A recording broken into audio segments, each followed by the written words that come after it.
ओम नमः सदेभ्यः। ओम नमः सदेभ्यः। ओम नमः सदेभ्यः।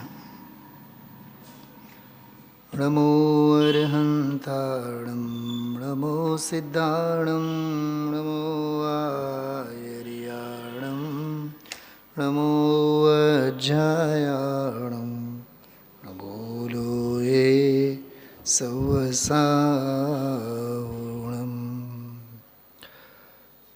हतं बने परमात्मा हो शांति सारे देश में है देशना सर्वोदय महावीर के संदेश में है देशना सर्वोदय महावीर के संदेश में।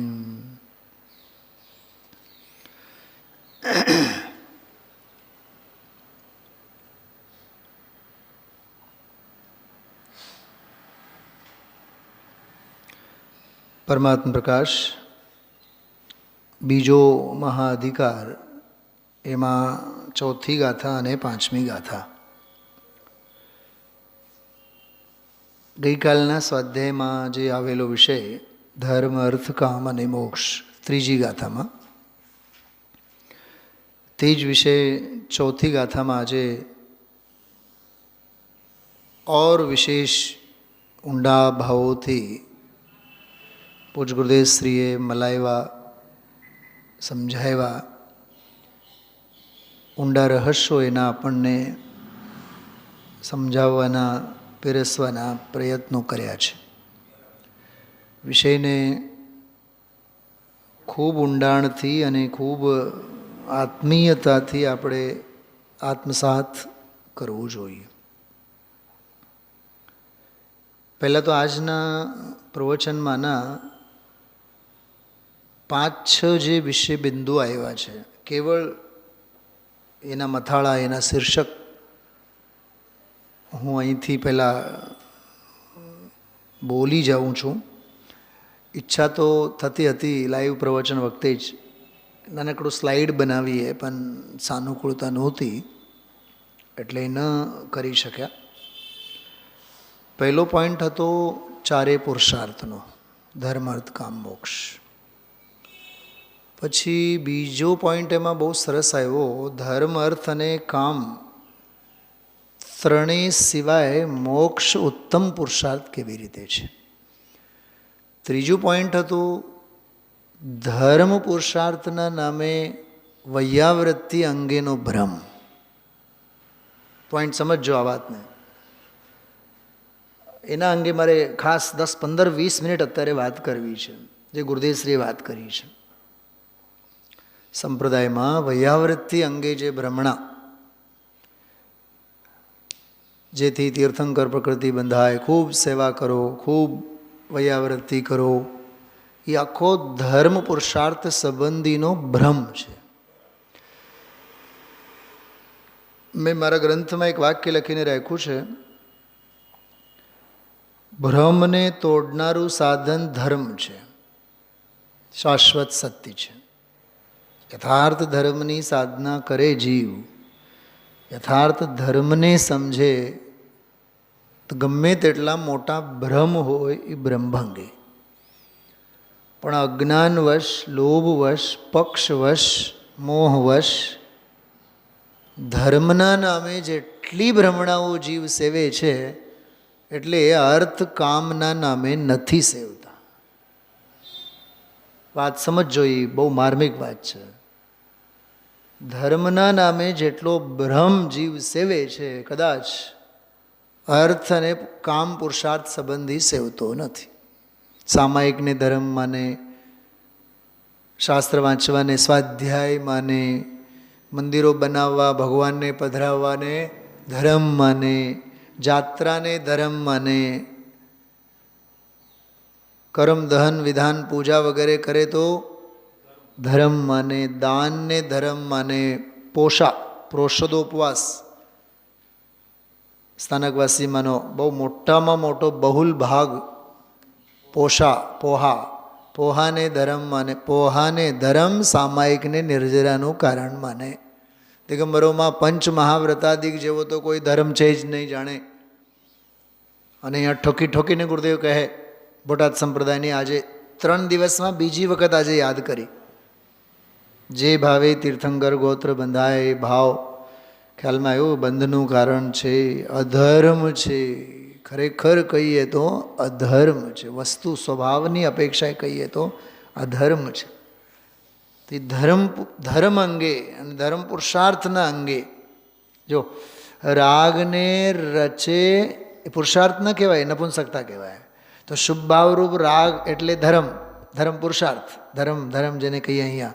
તો રાગરૂપ છે નહીં, પ્રશસ્ત રાગરૂપ છે. તો એમાં વીરની સ્ફુરણા થોડીક છે, એ રાગની સ્ફુરણા છે. વ્રતના, સંયમના, ત્યાગના, દાનના, તપના, જાત્રાના, અરે તત્વ શ્રવણના, ભગવાનની વાણી સાંભળવાના, અરે સમજવાના રાગના ભાવ જડની રચના છે. પરાશ્રિત પરલક્ષી પરિણામ છે. એ આ ધર્મ પુરુષાર્થ અંગે બધી ચર્ચા આજે આવી છે. પછી સરસ પ્રકરણ શરૂ થયો પરલોક. એમાં પર કોને કહેવાય, લોક કોને કહેવાય, પરને પર કેમ કહેવાય, અને લોકનો જે ભાવ ભાષણ કરાયું છે ને એ બહુ અદ્ભુત કરાયું છે આજે. એટલો તો એ આખો આમ સમજો ને સાકરનો ગાંગડો એમ સમજીને એને હૃદયંગમ કરવો જોઈએ. લોક શબ્દનો જે અર્થ કર્યો એ. એના પછી તરત જ એક પ્રકરણ આવ્યો સહજ સ્વભાવ. મને તો આજના પ્રવચનમાં એ સૌથી વધારે સંવેદનશીલ પ્રકરણ લાગ્યું. જો પૈસા કમાવવામાં, શરીરને સ્વસ્થ રાખવામાં, અરે ભગવાનની વાણી સાંભળવામાં, ભગવાનની પૂજા આરાધના કરવામાં, જાત્રા આદિ કરવામાં, સામાયિક આદિ કરવામાં, ગમે તે ધાર્મિક ક્રિયાઓમાં આપણે હોઈએ બધે આપણે અસહજ. હલો મોડું થાય છે. એ અધીરાપણું છે ને, એ અસહજતા છે. અને અસહજતા જેવો અધર્મ નથી, સહજતા જેવો કોઈ ધર્મ નથી. કૃપાળુદેવની વ્યાખ્યા છે સહજતાનું નામ ધર્મ. છાતી ઉપર હાથ મૂકીને વિચારજો. માળા જ્યારે ફેરવતા હોય, પૂજા જ્યારે કરતા હોય, જાત્રા જ્યારે કરતા હોય, દાન જ્યારે આપતા હોય, કેટલી સહજતા હોય છે. સહજતાનો અંશ એ ધર્મનો અંશ છે. અને અજ્ઞાની મિથ્યા દૃષ્ટિને તો સહજતાનો અંશ એટલે ધર્મની સમજણનો અંશ, ધર્મનો નહીં. એને ક્યાં ધર્મ છે મિથ્યા દૃષ્ટિને? અજ્ઞાનીને ક્યાં ધર્મ છે? ધર્મની સમજણ છે. જો એ સહજતા હશે તો સમ્યક સન્મુખ હોય ને ભદ્ર મિથ્યા દૃષ્ટિ. અને સમ્યક દૃષ્ટિ જ્ઞાની જો હોય તો પછી ધર્મ છે જ એને, સહજતા જ રહે છે ને.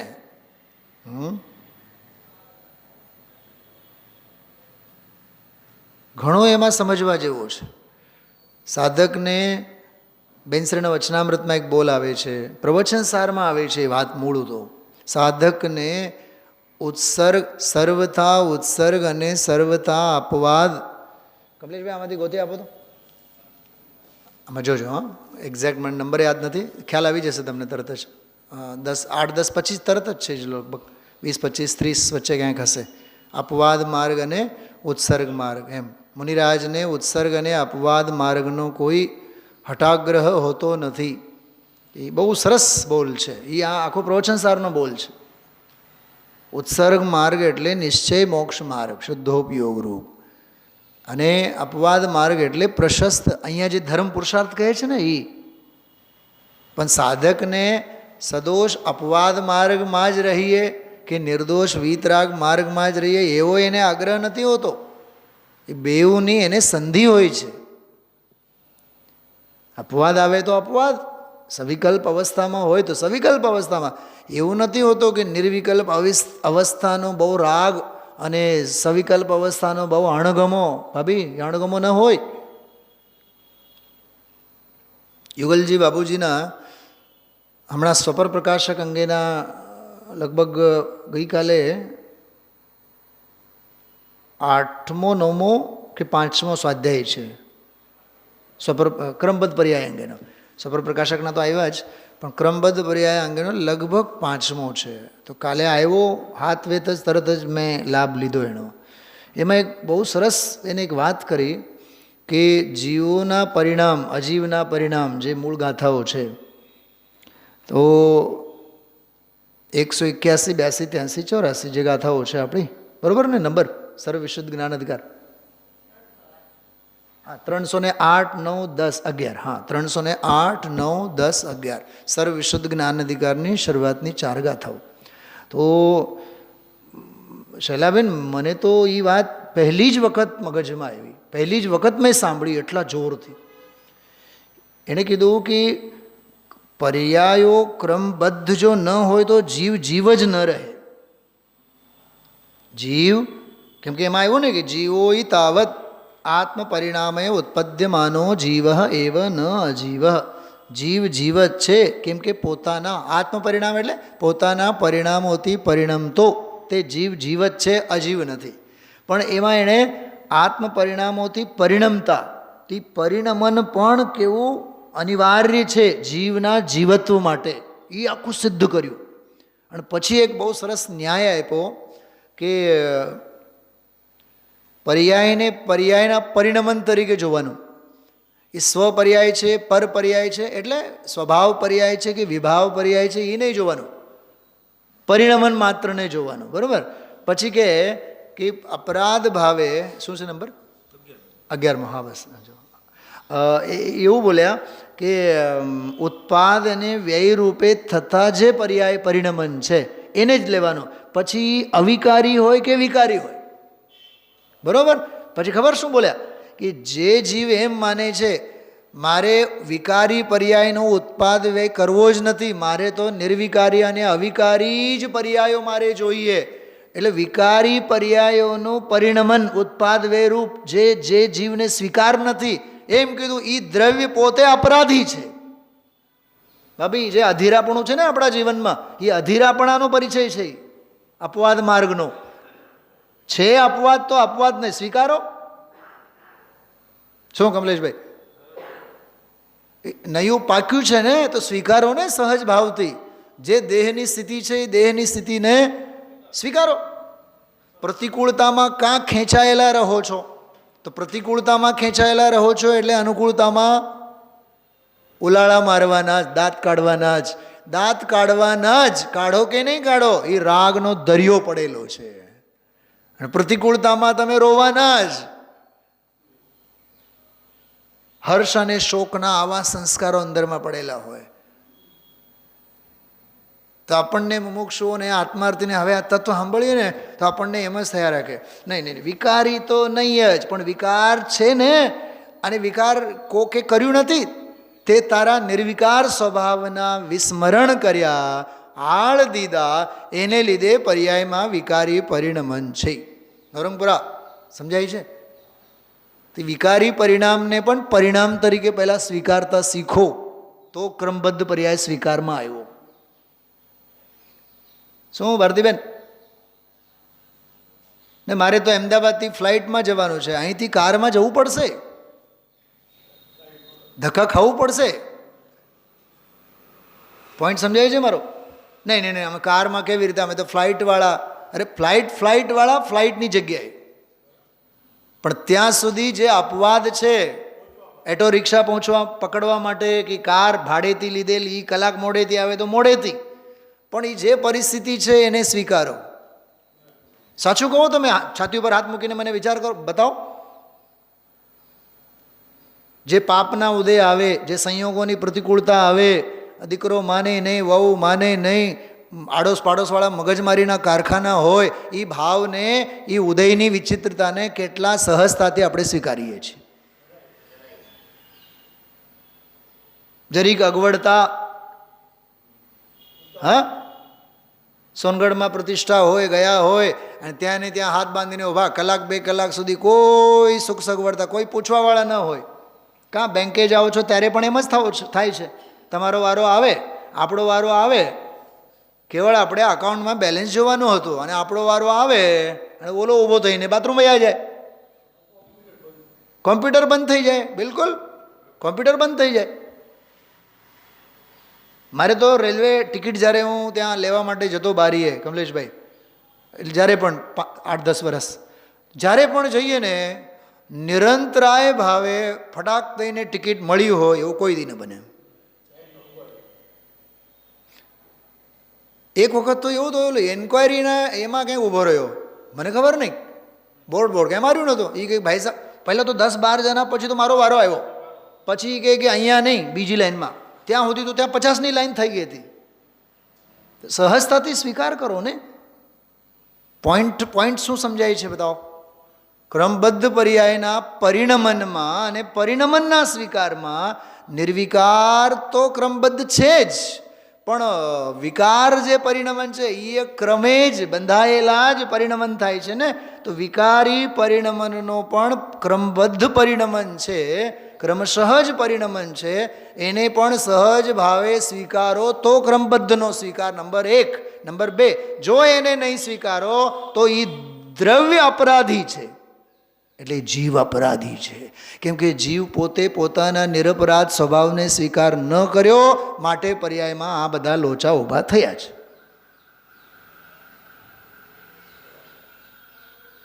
તું તારા નિર્વિકાર સ્વભાવને સ્વીકાર કર્યો હોત તો તારા પર્યાયના પરિણમનમાં નિર્વિકાર મોક્ષ માર્ગ જ હોત.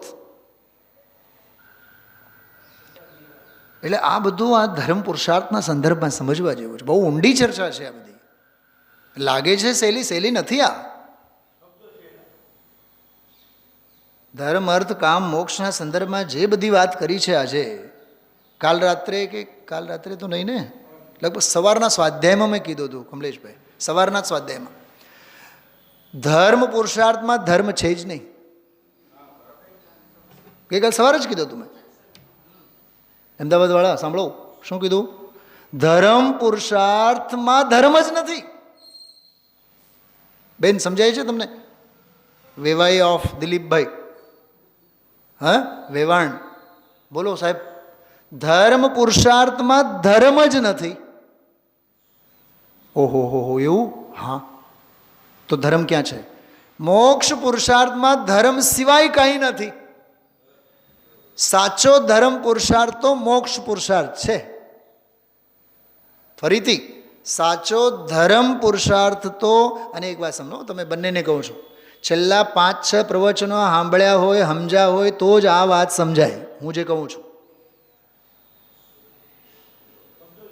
ધર્મ પુરુષાર્થ એટલે સાધક દશા, ધર્મ પુરુષાર્થ એટલે સાધક દશાની સવિકલ્પ દશા. ધર્મ પુરુષાર્થ એટલે સાધક દશાની સવિકલ્પ દશામાં દેવ ગુરુ ધર્મ આદિ પ્રત્યે સંયમના હેતુથી એ જે બધું છે ને સાધક દશા સવિકલ્પ, એનું નામ ધર્મ પુરુષાર્થ. ધર્મ એટલે પુણ્ય ભાવ, પુણ્ય પ્રવૃત્તિ, પુણ્ય ક્રિયા. એને અહીંયા કહે છે એ ધર્મ કરતા કામ અને મોક્ષ એ તો સાવ જ ગયેલા છે. અર્થ પુરુષાર્થ તો પૈસાનો પુરુષાર્થ છે. જો એક વાત, ધર્મ, અર્થ અને કામ ત્રણેય પુરુષાર્થને એક શબ્દોમાં કહો તો પુણ્ય, પૈસો અને ભોગવટો. પુણ્ય, પૈસો અને ભોગવટો. અચ્છા, ભોગવટો કરવો છે ને, હા તો જોઈએ શું? પૈસો. પૈસા જોઈએ છે ને, કે હા જોઈએ છે. કરો એના માટે શું? પુણ્ય. બસ આ ત્રણમાં જ આખો સંસાર ઊભો છે, ધર્મ, અર્થ અને કામમાં. આ સવારના પ્રવચનમાં મને વિચાર આવ્યો, ભાઈ આપણે કરીએ છીએ શું આ ત્રણ સિવાય? ભાઈ રોજ પ્રક્ષાલમાં આવો, રોજ પૂજા કરો, રોજ ધર્મ સાંભળો, પુણ્ય બાંધો, પૈસા મળે, ભોગવવામાં પછી સુંદર બાયડી મળે, ગાડી મળે, બંગલા મળે. આ ત્રણ તો જોઈએ, રોટી, કપડાં અને મકાન, એના જ સ્વરૂપ છે આ બધા. ઓલો ચોથાનું તો નામ જ નથી. જોડવાની જ વાત છે. પુણ્યને જોડો, પૈસાને જોડો. ખ્યાલમાં આવ્યું? અને વિષય ભોગવો, કરો અને ભોગવો. અર્થ પુરુષાર્થમાં કરો, કર્તૃત્વ. કામ પુરુષાર્થમાં ભોગવટો, ભોક્તૃત્વ. અને એ કર્તૃત્વ અને ભોક્તૃત્વ માટે પાયો શેનો? ધર્મનો, પુણ્યનો. બોલો, આવું આ વિષય ચાલે છે ધર્મ પુરુષાર્થ અંગે. તો 3-4 પોઈન્ટ થયા. ચોથો એક પોઈન્ટ બહુ સરસ માર્મિક વાત. પરલોક. પર એટલે શું? લોક એટલે શું? પરલોક. અદ્ભુત વાત આવી, એની વ્યુત્પત્તિ આવી આમાં.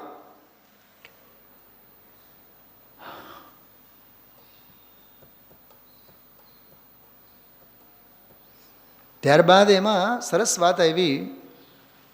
શિવ, શિવ માટે એક શબ્દ આવ્યો બહુ સરસ, ગુરુદેવશ્રી બોલ્યા, નિરુપદ્રવ એવું બોલ્યા. જોકે ઘણી જગ્યાએ આવેલું છે, આમાં એ અર્થ નથી કર્યો. નિશ્ચયથી પરમ શિવ વાચ્ય એવો મુક્ત આત્મા શિવ સમજવો, તેનો લોક તે શિવલોક, એવું જ છે, એટલું જ લખેલું છે. પણ ગુરુદેવશ્રી બોલ્યા છે પ્રવચનમાં, શિવ એટલે નિરુપદ્રવ ભાવ. બોલો, પૂજાના ભાવ એ ઉપદ્રવના ભાવ છે કે નહીં? કા પૂજાના જ ભાવ થાય છે, પૂજ્ય બનવાના ભાવ નથી થતા?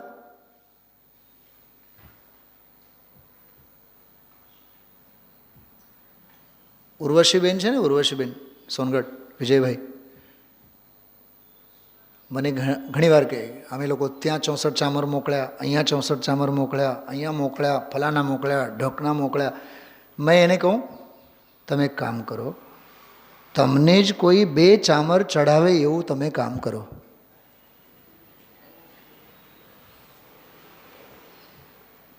તમારે માટે 2 ચામર કોઈ ચડાવી જાય એવું કંઈક કામ કરો. બોલો, 64 કરવાની ના નહીં, પણ 64 ને 64 કરવાના ચક્કરમાં ક્યાંક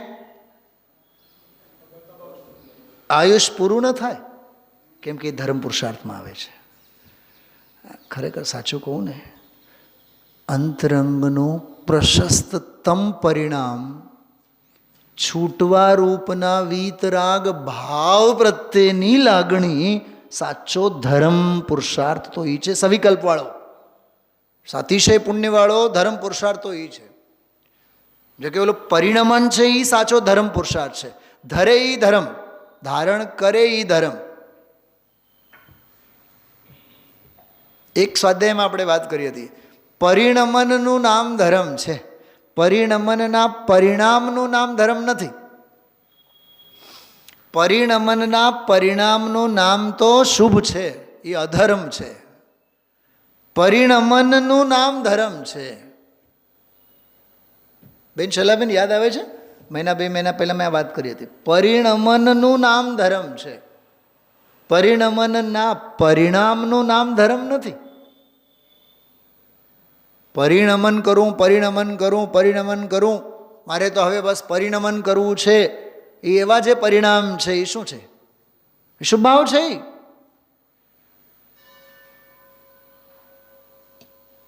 ત્રણ શબ્દો યાદ રાખો: પરિણામ, પરિણમન, પારિણામિક. વળી પાછી ત્રીજી વાત બહુ ખતરનાક આવી. પકડાય છે? સમજાય છે બધાને? પરિણામ તો ધર્મ નથી જ, પણ પરિણમન પણ ખરેખર પર્યાય છે, એ ધર્મ નથી. પારિણામિક છે ને સાક્ષાત ધર્મની મૂર્તિ છે. એ પારિણામિક ભાવે જે પરિણમન થાય એ પર્યાય માનો કાર્ય સમય સારરૂપ ધર્મ છે. સાચો ધર્મ તો દૃષ્ટિનો વિષયભૂત પારિણામિક ભાવ છે. એને માટે મેં દાખલો પણ આપ્યો હતો. સોનું જોશે કે ઘરેણાં, શું લેશું આપણે?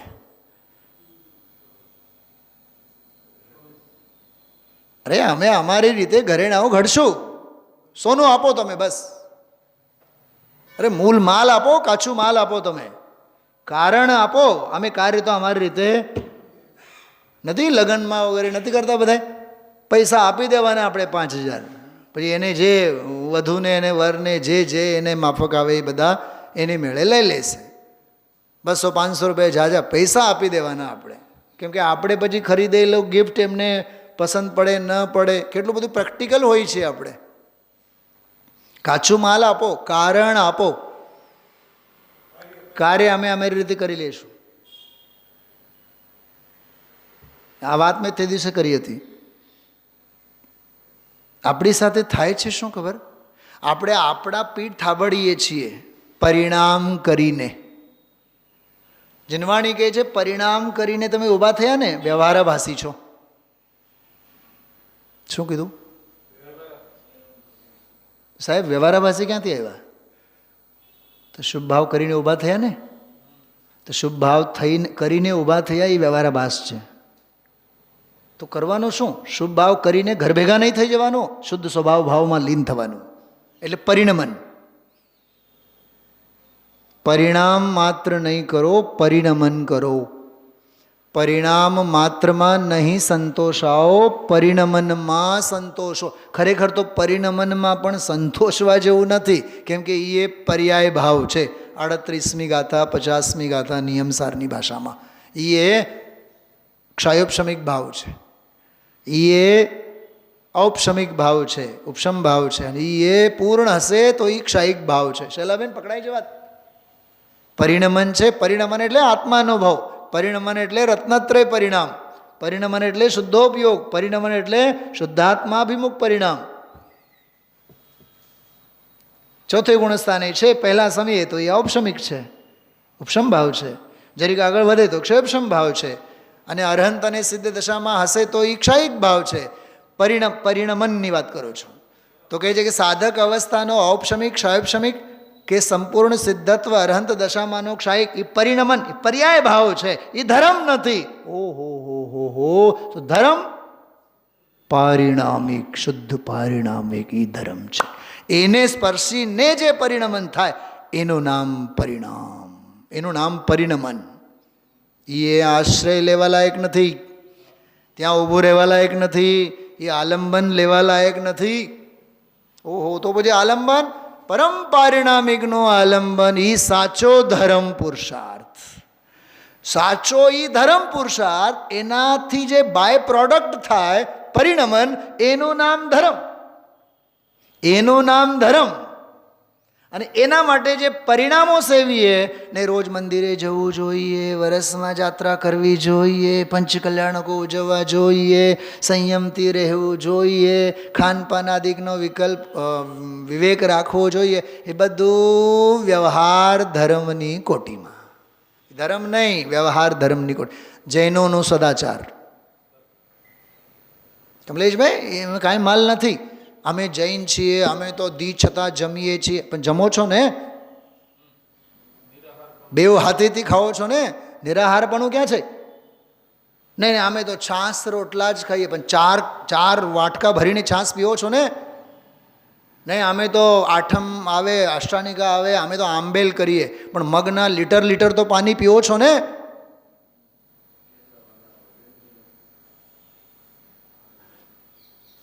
એને તો તમે પારણામાં નિમિત્ત ન બનાવ્યા, ભોગ અને ઉપભોગમાં નિમિત્ત બનાવ્યા. વિષય ભોગોને ઉપભોગમાં નિમિત્ત બનાવનારા જેવા કોઈ પાપી નથી. શું કીધું કમલેશ કુમાર? વિષય ભોગોને, વિષય સામગ્રીને ઉપભોગમાં નિમિત્ત, એ ભોગવવાની વસ્તુ હતી, ક્ષણિક, તાત્કાલિક. પણ તમે તો એને સાતત્ય રહ્યું ને ઉપભોગની, એ ઉપભોગનો વિષય બનાવ્યા. તમારા જેવા કોઈ પાપી નથી. માર્ગ યોગીનો છે, માર્ગ ઉપભોગીનો નથી. અને એ બધું ભ્રમણા ધર્મના નામે સેવાય છે, માટે એ બધું અધર્મ છે.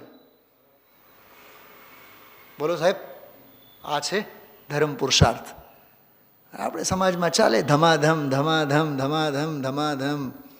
હા, કાલે મેં મારા મિત્રને મેં ફોન કરીને કીધું, મેં કીધું તમે 8 દિવસ પહેલાં તો ત્યાં હતા, પંચકલ્યાણક ઉજવતા, ત્યાંથી બીજે દિવસે ત્યાં વયા ગયા, ત્યાંથી ત્યાં વયા ગયા, હવે કંઈક બીજી જગ્યાએ છો, ત્યાંથી હવે વળી પાછું ચૈતન્યધામ આવવાનો છો. મેં કીધું તમે તમારા ઉપયોગમાં સ્થિરતા કેટલી રહે છે મને બતાવો. એ સંજય જેવરની વાત કરું છું. કંઈક પરિણામોમાં સ્થિરતા રહે છે. અરે સુनील जी भाई साहब क्या करें यार, अब वो सब जिम्मेदारी ली है, सब સમજવા જેવું છે. અટકવાના રસ્તા ઘણા છે સાહેબ. ક્યાંય આ માથાકૂટમાં નહીં પડવાનું. આપવાની જો આવડત હોય 4 પૈસા ખિસ્સામાંથી આપી દેવાનું, ભાઈ તમે ધર્મની પ્રભાવના કરો, અમને એની ઉપાધિ માથાકોટ નહીં આપો. નિરુપાધિ જીવન જીવવા માટેનું જીવન છે.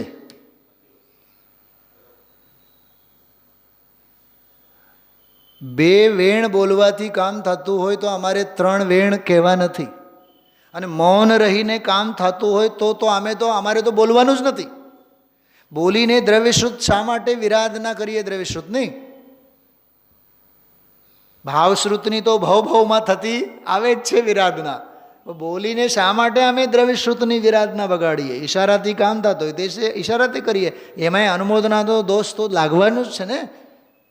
હું કેવળ કહું છું ધર્મ પુરુષાર્થ, એના અંગેનો ભ્રમ. તો પરલોકની વ્યાખ્યા, શિવલોકની વ્યાખ્યા નિરુપદ્રવ. વાહ! ઉપદ્રવ વિના, બસ નિરુપદ્રવ રહો, ખલેલ નહીં પહોંચવો જોઈએ. આત્મહિતમાં ખલેલ પહોંચાડવો નીતાબેન, એનું નામ ઉપદ્રવ. ભલે ને સમાજના નામે, દીકરીના નામે, જમાઈના નામે, સંસ્થાના નામે તારું આત્મહિત બગડે છે ને, એનું નામ ઉપદ્રવ. તારું આત્મહિત છૂટે છે ને, એનું નામ ઉપદ્રવ. તારું સ્વાધ્યાય છૂટે છે ને રાજુભાઈ, તારું સ્વાધ્યાય છૂટે છે ને ઉપાધિ પાછળ, એનું નામ ઉપદ્રવ. રાજુભાઈ કહે છે પણ પંડિતજી હવે એવું છે કે ઓલા ભોજનના પાસ તો આપવા માટે ત્યાં બેસવું જ પડે. ગુરુદેવના પ્રવચન વખતે તને સૂજે છે? બોલો, સાચું છે ખોટું છે બતાવો તમે મને. અને હું ખરેખર તમને કહું, આ એક સાધર્મી તરીકે મારાથી બોલાઈ ગયું, બાકી મને તો એમાં રસ જ નથી. સ્વાધ્યાય વખતે સ્વાધ્યાય સિવાય, સ્વ સિવાય બીજું, અરે સ્વ સિવાય જેમાં અધ્યાયને પણ સ્થાન નથી, એનું નામ સ્વાધ્યાય છે. બીજી બધી ધંધા તો બધા મૂકો તમે બાજુમાં. શું કીધું ભારતીબેન? બોલો બોલો, હમણાં જે હું બોલ્યો બોલો. હા, સ્વ સિવાય કોઈ અધ્યાયને સ્થાન જ નથી. હો, એનું નામ તો સ્વાધ્યાય છે. રવિન્દ્રભાઈ પંડિતજી સાહેબ કહે છે, શાસ્ત્રોને આધારે આત્માનો આશ્રય લેવો એનું નામ સ્વાધ્યાય છે. શાસ્ત્રોનું વાંચવું એનું નામ સ્વાધ્યાય નથી. ચિરેનભાઈને કહેજો. હા, પ્રેમથી આમ સુનિલભાઈ યાદ કરીને કહેતા હતા એમ, શાસ્ત્રો નહીં ઓથે શાસ્ત્રોને આધારે આત્માનો આશ્રય લેવો એનું નામ સ્વાધ્યાય છે. કેમ કે માર્ગ દેખાડીને શાસ્ત્રો પણ અળગા રહી જાય છે. ઓહો, શાસ્ત્રોની સાતિશય નિમિત્તતા કેવી! એ જીવને કહે છે અમે તને ઉપાદાન દેખાડી દીધું છે, તમે હવે તમારી ઉપાદાનની ઊંડી ગુફામાં જાઓ, અમે અળગા. અને આપણને પડી હોય છે શાસ્ત્રની જ. જડનો પ્રેમ છે, પરનો પ્રેમ છે, ધર્મના નામે અધર્મનું પોષણ છે. ઉપદ્રવ છે. શું કીધું? એ નિરુપદ્રવ નથી. કલ્યાણ સ્વભાવ તે શિવ, નિરુપદ્રવ તત્વ એ શિવ. અને તે નિરુપદ્રવની પરદ્રવ્યોથી ભિન્ન ઉપાસવામાં આવે એનું નામ શિવનું અવલોકન. એ શિવલોક. એવી જ રીતે આગળ આવ્યું બ્રહ્મ, પરબ્રહ્મ, બ્રહ્મલોક. બોલો, પરબ્રહ્મ પરમાત્મા સ્વભાવ ભાવ એ બ્રહ્મલોક. એવી જ રીતે આવ્યો વિષ્ણુલોક. બોલો, સર્વવ્યાપક મુક્ત આત્મા વિષ્ણુ એ વિષ્ણુલોક. એ પ્રમાણે પરલોક શબ્દથી મોક્ષ કયો. તો પરલોકના અર્થ કેટલા કર્યા કમલેશભાઈ? શિવલોક, બ્રહ્મલોક, વિષ્ણુલોક. લોક એટલે અવલોકવું. ખબર ગુરુદેવશ્રી શું બોલ્યા? કે અવલોકવું એટલે વીતરાગ પરમાનંદ સ્વરૂપ સમરસી ભાવનું અનુભવન કરવો તે લોક. લોકવું, અવલોકવું, અનુભવવું, વેદવું, સંચેતવું એનું નામ લોક છે. આ ટીકામાં જ લખેલું છે, હું હમણાં જે વાંચું છું. પરમાત્માનું ગુણ વિશિષ્ટ એવો જે પરમાત્મા છે કેવળ જ્ઞાનાદિ અનંત ગુણોથી સહિત છે અને મિથ્યાત્વ રાગાદિથી જે રહિત છે. જો રહિત સહિત અસ્થિ નાસ્તિ મળ્યું, ટીકામાં મળ્યું. મૂળ શાસ્ત્રમાં જો, મૂળ ગાથાની ટીકામાં જો, ચોથી ગાથાની ટીકામાં પરલોક શબ્દનો વ્યુત્પત્તિ અર્થ કહે છે પર અર્થાત ઉત્કૃષ્ટ. પર શબ્દથી મિથ્યાત્વ રાગાદિ રહિત કેવળ જ્ઞાનાદિ અનંત ગુણ સહિત પરમાત્મા સમજવો, એ પરનો અર્થ કર્યો. તે ગુણ વિશિષ્ટ પરમાત્માનું લોકન કરવો, અવલોકન કરવો એટલે વિતરાગ પરમાનંદ રૂપ સમરસી ભાવનું અનુભવન કરવો તે લોક છે. એક પ્રશ્ન પૂછું, આપણે જ્યાં રહીએ છીએ એને શું કહેવાય? લોક કહેવાય કે અલોક કહેવાય? બોલો તો ખરા એકવાર. લોક કહેવાય. લોકમાં રહીએ છીએ ને આપણે, લોકમાં રહીએ છીએ તો આત્માને કેટલો અવલોકીએ છીએ. નથી ને અવલોકતા તો આપણે લોકમાં છીએ કે અલોકમાં છીએ? કેવું ગજબનું છે આ! હા, લોકમાં છીએ કે અલોકમાં? સાહેબ ઓમ તો લોકમાં છીએ પણ આમ તો અલોકમાં છીએ.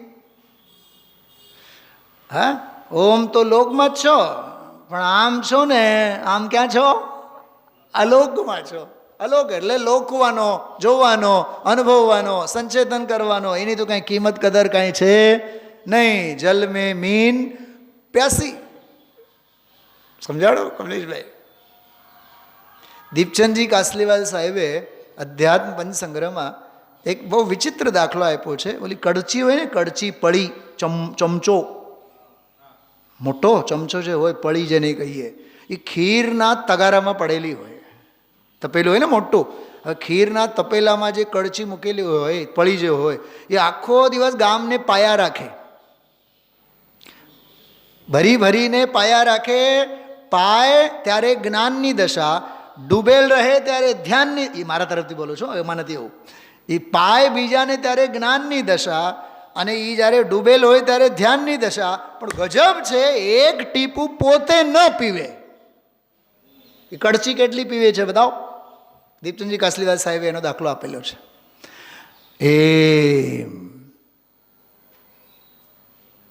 અમે તો રોજ મંદિરમાં જ હોઈએ, અમે તો રોજ ધર્મ કરીએ, અમે તો સોનગઢમાં જ રહીએ. અરે તું વાતો મુખ.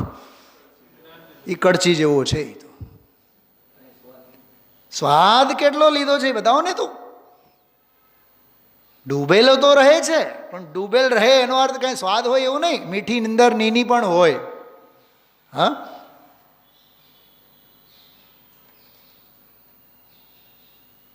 બારમા ધોરણમાં છે ને કમલેશભાઈ, ઘણીવાર બધે 60, 70, 80 બધા છોકરાઓ બેઠા હોય, આપણને ખબર પડી જાય કે આને સરસ મજાની મીઠી નિંદર આવે છે, ઘેનમાં છે. એને ઊભા કરવું કે પાણીનો બોટલ લઈને ઊભી રહે. બીજા બધાએ મોટે મોટેથી દાંત કાઢે. ઓલીને ખબર જ ન પડે કે કેમ સર પાણીના બોટલ માટે કીધું. સાચું કહે, ખેંચે છે ને નિંદર તો. નહીં નહીં સર હું તો સાંભળું છું. અચ્છા બોલ, મેં છેલ્લો જે હમણાં પ્રશ્ન પૂછ્યો તો એ પ્રશ્ન બતાવો. કાંઈ આવડે નહીં. પછી એને પ્રેમથી ક્લાસમાંથી બહાર કાઢું, મોઢું ધોઈને 2 ઘૂંટડા પાણી પીને કન્ફર્મ કરીને આવવાનું કે હવે નિંદર નથી. સમજો, વિચારજો આ વાતો શું છે. લોકમાં રહેતા હોવા છતાં લોક કેટલો, અવલોકન કેટલું, લોકન કેટલું, જોવા યોગ્યને જોવાનું કામ કેટલું, અનુભવન કેટલું, સંચેતન કેટલું. લોકમાં રહેતા હોવા છતાં અલોક જેવા ઘાટ છે. લોકવાસી નથી આપણે, અલોક આકાશવાસી છીએ. એટલે પરલોકના 3 અર્થ કર્યા: શિવલોક, બ્રહ્મલોક અને વિષ્ણુલોક. કેમ કે જે તે કાળે બ્રહ્મા, વિષ્ણુ, મહેશ એ બધી બહુ માન્યતા થતી ને યોગિન્દુ દેવના કાળે.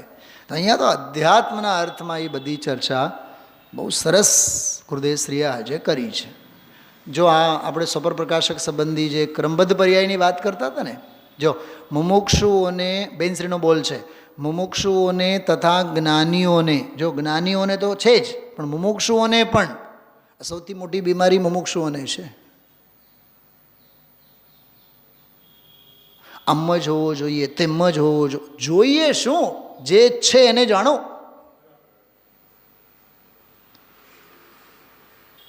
એક વાત કરું, આમ હોવું જોઈએ ને આમ નથી હોવું, ને આમ હોવું જોઈએ ને આમ નથી હોવું, એ આપણા બધા ધાર્મિક ઝઘડા સિવાય કંઈ નથી.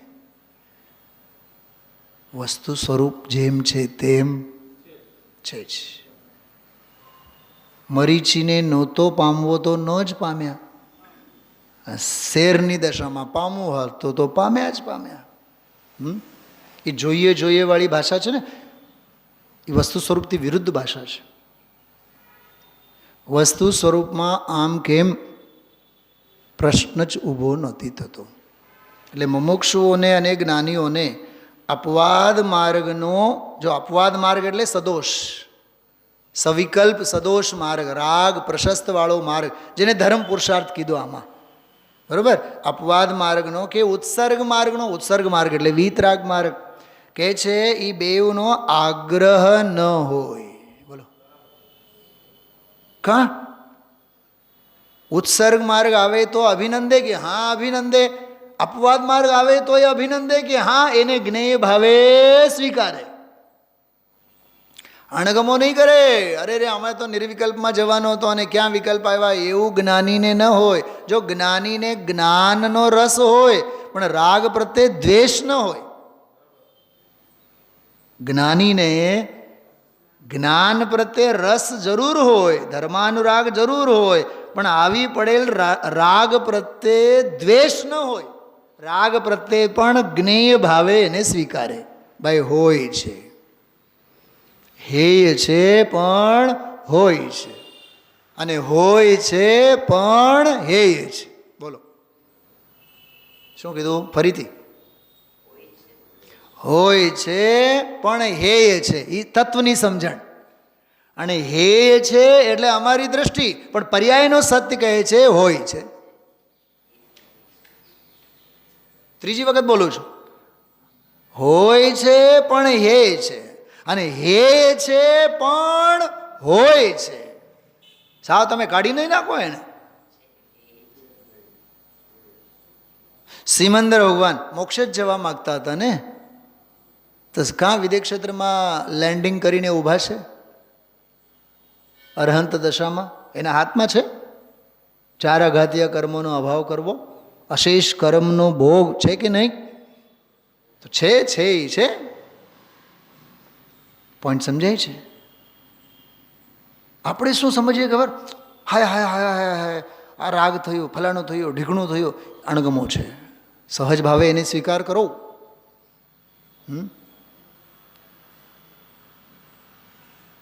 ઘણું ઘણું આમાં કાદવ કીચડ છે, સમજણમાં ઘણી ઉણપ છે. અપવાદ માર્ગનો કે ઉત્સર્ગ માર્ગનો આગ્રહ ન હોય, પણ જેનાથી પોતાના પરિણામમાં આગળ વધાય, વાહ, જેનાથી પોતાના પરિણામમાં આગળ વધાય તે માર્ગને ગ્રહણ કરે. કમલેશભાઈ, તમે નાનકડી એક વાર્તા સાંભળી હશે. કાચબો અને સસલા વચ્ચે શરત લાગી, પહાડની ટોચે કોણ પહોંચશે. સસલો તો બહુ ઝડપ્યો, દડ દડ દડ દડ દડ દડ ચાલીને તરત જ પહોંચી જાય. થોડુંક વિચારીને કહો તો, પહાડની ટોચે સૌથી પહેલાં કોણ પહોંચશે? સસલો પહોંચશે કે કાચબો પહોંચશે? કંઈક બોલો તો ખરા, કંઈક. સસલો પહોંચશે ને, પણ એ ભાઈ સાહેબ એવો વ્યવહારાભાસી જઈને વચ્ચે રાસ્તે હોઈ ગયો, અને કાચબો ધીમી ધારે ધીમી ચાલે સતત ચાલતો રહ્યો અને પહાડની ટોચે પહોંચી. હવે બોલો, કાચબો પહોંચશે કે સસલો પહોંચો? આપણી બધી દોડાદોડી સસલા જેવી છે. થોડું હોવું જોઈએ પણ સત્ય હોવું જોઈએ, ભલે ને ચાલ કાચબાની હોય. આ પંચતંત્રની વાર્તા છે. સાતત્ય રાખો. આ પર્યુષણ પર્વના દિવસોમાં આપણી દોડ કેવી હોય ધર્મના નામે? સસલા જેવી. સવાર બપોર સાંજ પ્રતિક્રમણમાં અમે પહોંચીએ જ. ઓહો, સવારે પૂજામાં અમે હોઈએ જ, રાત્રિ ચર્ચામાં અમે હોઈએ જ, એકાસન ઉપવાસમાં અમે હોઈએ જ. ઓહો, બહુ તમે તો મોટા ધર્માત્મા થઈ ગયા, સસલા જેવા. પછી મિચ્છામી દુક્કડમ, પછી તમે વિચાર તો કરો. તમે ક્યાંથી મોહની નિદ્રા આવી જાય છે 10 દિવસ પછી? પછી તો 350 દિવસ 55 દિવસ મંદિરના પગથિયા ચડવાને નહીં, સ્વાધ્યાય નહીં, સત્સંગ નહીં, કાંઈ નહીં, કાંઈ. યાદ આવે તો પછી ભગવાનના દર્શન. 99.99% લગભગ આવી જ પ્રવૃત્તિ બધે આપણને દેખાય છે. ધરમ ધરમ ધરમ ધરમ ધરમ ધરમ ધરમ. આજે ગુરુદેવશ્રીને બોલ્યા, બોટાદના ઓલા આપાશ્રયમાં કીડિયારો અને કીડાની જેમ બધા માણસો ઉમટી પડ્યા હોય, ઉભરાઈ ગયા હોય. આમ દૂધનો ઉભરો એ ઉભરો છે, દૂધ નથી. એટલે આમાં કહે છે, પણ જો એકાંત ઉત્સર્ગ કે અપવાદની હટ કરે તો તેને વસ્તુના યથાર્થ સ્વરૂપની જ ખબર નથી. આ બેનશ્રીનો બોલ છે, 11મો બોલ છે. તો ધર્મ પુરુષાર્થના નામે હવળ ચંડાઈ નહીં. મને 3 પ્રકરણો બહુ મગજમાં ફર્યા ધર્મ પુરુષાર્થના સંબંધમાં. એક તો બોલો પાત્રા રંગે અને કહે કે અમે ધર્મ કર્યું. એક તો એ પ્રસંગમાં કે પાત્રા વિનાના ગુરુને તમે શોધી લેજો, કે હા અમે શોધી લીધા કુંદકુંદેવ. એક પ્રસંગ મગજમાં બહુ દોડ્યો. બીજું, અમે અમારું કરવા માટે નીકળ્યા છીએ, મહારાજ તમે અમને નહીં કહેતા કે શાસ્ત્ર વાંચો. બોલો, એ એક મને બહુ અંદરમાંથી સ્પર્શો. ત્રીજું, જે ભાવે તીર્થંકર ગોત્ર બંધાય એ ભાવ ધર્મ નહીં, ધીમેથી કહીએ તો એ અધર્મ છે. ચોથી વાત, પંચ મહાવ્રતના પરિણામ આશ્રમ અને બંધના ભાવ છે. 5મી વાત, વૈયાવૃત્તિ કરવાથી, હજી 6ઠી વાત પણ યાદ આવે છે, વૈયાવૃત્તિ કરવાથી ધર્મ થાય. જે ઠોકી બેસાડે ને કે વૈયાવૃત્તિ રાગ છે, પરલક્ષી પરિણામ છે નહીં. જે ભાવે તીર્થંકર ગોત્ર બંધાય, પણ બંધાય ને, ગુરુદેવસિંહ બોલ્યા કે તીર્થંકર પ્રકૃતિ બંધાય, પણ બંધન ભાવ છે નહીં. તો ખ્યાલમાં આવ્યો. અને 16 કારણ ભાવનાઓમાં એમાં છે યથાશક્તિ દાન, યથાશક્તિ તપ, પણ એનો અર્થઘટન બધા વૈયાવૃત્તિના અર્થમાં. પગ દાબો, અપાશ્રયમાં ખરડો લખાવો, મંદિરમાં ખરડો લખાવો, ભગવાનને વિરાજમાન કરો, સૌધર્મ બનો, સચી બનો, ક્યાં લઈ જવાના છો? અરે ભાઈ, બધી વાત સાચી. મને ઘણી વાર વિચાર આવે, દાન દેવા માટે એને ચાવી ભરવી પડે, પરાને એને તૈયાર કરવું પડે, કે સ્વયં સ્ફૂર્ત હોય? પરાને હોય, પ્રેમ પરાને હોય કે સહેજે થાય? તો ખ્યાલમાં આવ્યો. અને એક વાત, હજી 6ઠી વાત મને મગજમાં આવે છે કે શ્વેતાંબરમાં એક પદ્ધતિ એવી આવે કે સાધુને આહાર આપો તો સંસાર પરિત થાય, 3 કાળમાં નહીં થાય. પરિત એટલે સીમિત થાય. આહારદાન આપવાથી મુનિરાજને નહીં થાય. હજી 7મી એક વાત યાદ આવે છે, 99 યાત્રા, 49 યાત્રા શિખરજીની, પાલિતાનાની, નહીં થાય, 3 કાળમાં નહીં થાય. તો આ બધા ધર્મ પુરુષાર્થ અંગેની ભ્રમણાઓ જે તે કાળે, અત્યારે તો પૂરપાટમાં છે. જે તે કાળે તો હતી જ, પણ અત્યારે એ આવી જ માન્યતાઓ પૂરપાટમાં છે. એટલે આ બધું બહુ વિચાર મગજમાં આવતા હતા. ધર્મ પુરુષાર્થ અંગેની ભ્રમણા. કમલેશભાઈ, સરવાળે નિરુપદ્રવી જીવન જ નથી, રહ્યું જ નથી. જ્યાં જુઓ ત્યાં ઉપદ્રવ. ઉપદ્રવ એટલે મોહના ચાળા, રાગના ચાળા. કમઠની જેમ ઝઘડનારા તો ઉપદ્રવ ખરા જ ખરા, પણ અંદર અંદર અંદર અંદર ધર્મને નામે પણ જે હુંસાથુસી ચાલતી હોય, ક્રિયાઓની ભરમાર, રાગની ભરમાર, માન્યતાઓની ભરમાર, એ બહારનો ઉપદ્રવ તો શમીએ જાય, પણ અંદરમાં એવો ગડમતલ અને એવો ઉપદ્રવ ચાલે છે, એ શિવ સ્વભાવને સ્પર્શવાનું ક્યાંય નામો નિશાન રહ્યો જ નથી. છેલ્લી વાત સાંભળો. આજના પ્રવચનમાં છેલ્લો જે ભાવાર્થ વાંચ્યું ને ગુરુદેવશ્રી, એ ભાવાર્થમાં બહુ સરસ વાત આવી. એટલી સરસ વાત હતી.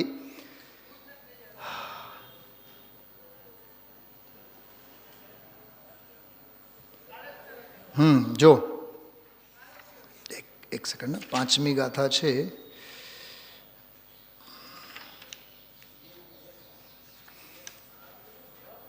बंधन के समान कोई दुख नहीं और छूटने के समान कोई सुख नहीं. બોલો, આટલો બહુ સરસ છે એ પ્રકરણ. બંધન જેવો કોઈ દુઃખ નથી અને મુક્તિ છૂટવા જેવો કોઈ સુખ નથી. આના ઉપરથી મને એક શ્રીમદજીની વાત બહુ માર્મિક મગજમાં ફરી વળી. જ્યાં ત્યાંથી અપ્રતિબંધ સેવું એનું નામ ધર્મ. જ્યાં ત્યાંથી અપ્રતિબંધપણું સેવું એનું નામ ધર્મ. અને બીજી એક વ્યાખ્યા આવે, જ્યાં ત્યાંથી રાગ દ્વેષ રહિત થવું એનું નામ ધર્મ.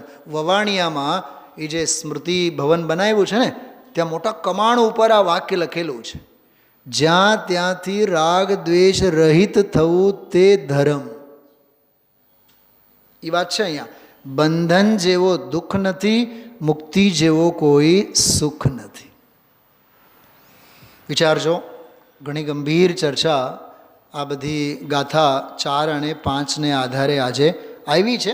અને મૂળ વાત તો ધર્મ, અર્થ, કામ અને મોક્ષના સંદર્ભમાં જ છે. નિષ્પક્ષ ભાવે, પક્ષપાત રાખ્યા વિના આ વિષયને આપણે વિચારીએ. ઓમ નમઃ સિદ્ધિભ્યઃ.